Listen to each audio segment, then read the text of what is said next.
के पहले एक बार इमरान जी आपके पास आते हैं और ये समझने की कोशिश करते हैं आप इस पूरी योजना को कैसे देख पा रहे हैं। प्रदर्शन और योजना, एक तरफ सत्ता पक्ष का कहना है कि इस योजना के बहुत सारे लाभ हैं, उन लाभों के बारे में लगातार चर्चा की जा रही है।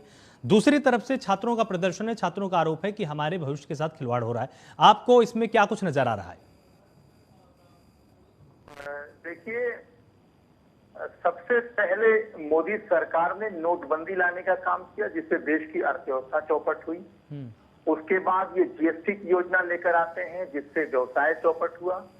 उसके बाद ये 3 काले कृषि कानून लेकर आते हैं जिससे खेती किसानी चौपट हुई, किसानों को सड़कों पर आना पड़ा। और अब ये लेकर आए हैं नौजवानों के भविष्य के साथ खिलवाड़ करने वाली योजना, अग्निपथ योजना, जिसमें एक तरफ ये देश की सुरक्षा के साथ खिलवाड़ करने का काम करेंगे और दूसरी तरफ नौजवानों के भविष्य के साथ खेलने का काम करेंगे। कुल मिलाकर अग्निपथ योजना को अगर आप देखें तो इससे सिर्फ एक बात समझ में आती है कि मोदी सरकार सेना को अपनी प्राइवेट एजेंसी बनाना चाहती है। जिस तरीके से तमाम देश की संस्थाओं को बेचने का काम किया प्राइवेट सेक्टर के हाथों में, आज फिर उसी दिशा में बढ़ने का काम, आज सेना के साथ ही उसी तरह का प्रयोग करने के लिए मोदी जी आगे बढ़ते जा रहे हैं।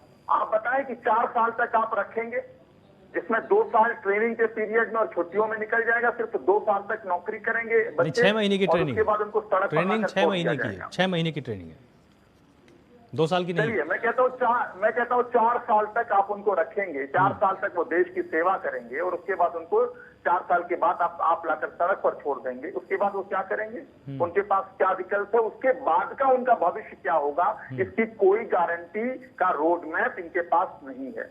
कुल मिलाकर वो या तो जाके भीख मांगे या वो जाकर बैंकों में सिक्योरिटी गार्ड की नौकरी करें, प्राइवेट कंपनियों में सिक्योरिटी गार्ड की नौकरी करें, या मोदी जी के जो मित्र हैं वो कोई बड़ी सिक्योरिटी कंपनी बना देंगे, उसमें जाकर वो सिक्योरिटी गार्ड की नौकरी करें, उनके जरिए उनको रोजगार मिलेगा। इसके अलावा कोई दूसरा रोड मैप नहीं दिखता है। और इनके साथ बड़ी अजीब विडंबना है कि जब किसान आंदोलन करेंगे तो उनको वो खालिस्तानी कहना शुरू कर देंगे, आतंकवादी कहना शुरू कर देंगे, पाकिस्तानी कहना शुरू कर देंगे। जब देश का नौजवान सड़कों पर है तो उसको इन्होंने उसी तरह की भाषा का इस्तेमाल करना शुरू कर दिया। मतलब ये सर्टिफिकेट लिए घूम रहे हैं देशभक्ति का और राष्ट्रद्रोह का। ये कैसे लोग हैं? आज ये कौन लोग हैं जो सड़कों पर? ये नौजवान कहाँ के नौजवान हैं? या पाकिस्तान से आए हुए नौजवान हैं, या अफगानिस्तान से आए हुए नौजवान है, बांग्लादेश से आए हुए नौजवान है? ये हमारे देश के नौजवान हैं जो अपने भविष्य को लेकर चिंतित हैं। लेकिन एक बार फिर उनका वही रवैया है, इनके पास बस एक फार्मूला है, हर बीमारी का इनके पास सिर्फ एक इलाज है, देशद्रोह, राष्ट्रद्रोह, देश प्रेम, राष्ट्र प्रेम। अरे ये सब क्या नौटंकी फैला के रखी है? आप सही तरीके से उनको समझा नहीं पा रहे हैं। और समझाएंगे कैसे जो आप इसी तरीके से आप किसानों के लिए कहते थे? बताइए, किसानों 900 से ज्यादा किसान जो है वो शहीद हो गए उस आंदोलन में। आपके एक तरह का जो काले कानून लेकर आए, तब तक आप समझाते रहे। पहले आपने खालिस्तानी पाकिस्तानी बोला, आतंकवादी बोला, उसके बाद उनको समझाने का प्रयास किया, अंततः आप नहीं समझा पाए क्योंकि वो कानून भी कारपोरेट घराने की गुलामी की वजह से लाया गया था। इसमें आपको ठीक, आपने अपनी सारी बात रख ली। इसमें आपको ये कहां से लगा कि ये कारपोरेट घरानों को फायदा पहुंचाने के लिए योजना लाई गई है? मैं कह तो रहा हूं कि 4 साल के बाद जिनको आप ट्रेंड करने की बात कर रहे हो उनको सड़क पर लाकर छोड़ेंगे। मैं तो कह रहा हूं कि ये सिक्योरिटी गार्ड बनाने की योजना चल रही है और हो सकता है कि इनके जो मित्र है कारपोरेट जो बड़े घराने हैं उनकी कोई सिक्योरिटी कंपनी आ जाए, कोई सिक्योरिटी एजेंसी आ जाए, उसके जरिए ऐसे लोगों को, मतलब भारत सरकार जो भी काम कर रही है, आपका ये कहना है कि भारत सरकार जो भी योजना बना रही है वो व्यापारी घरानों को नजर में रखकर ही सारे काम कर रही है, इसके अलावा कोई और काम भारत सरकार के पास नहीं रह गया?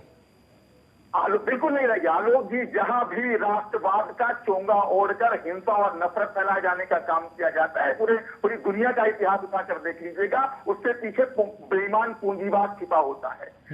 जो बेईमान पूंजीवादी होते हैं उनको फायदा देने के लिए इस तरह की बहस को छेड़ा जाता है। आज क्यों बार बार हो रहा है? अगर कोई सड़क पर उतर रहा है तो सीधे आप उसको राष्ट्रवाद से लाकर जोड़ने का काम करते हैं। ये जो राष्ट्रवाद का जो लोग झूठा चोंगा ओढ़ने का काम करते हैं वो पूंजीवादियों की दलाली करने का काम करते हैं, इस वजह से ऐसा होता है। आज फिर वो बात सामने आ रही है। आप अपने ही नौजवानों को आतंकवादी बोल रहे हैं, अपने ही नौजवानों को देशद्रोही बोल रहे हैं, अपने देश के नौजवानों को देशद्रोही बोल रहे हैं। किसने बोला आतंकवादी? किसने बोला आतंकवादी? आतंकवादी किसने बोल दिया?